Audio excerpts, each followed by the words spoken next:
Youth. 5 యవన దశలో స్థిరమైన మనస్సు ఉండాలి.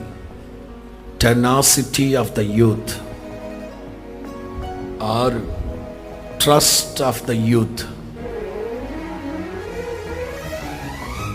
మీ యవన దశలోనే విశ్వాసం ఉండాలి మీకు.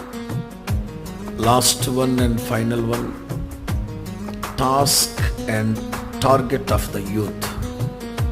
యవన దశలోనే భవిష్యత్తును గూర్చిన ఒక గురి, గమ్యము, లక్ష్య సాధన ఉండాలి.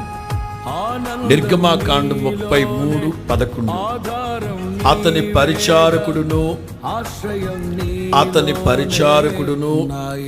నూను కుమారుడైన యెహోషువ అను యవనస్తుడు గుడారము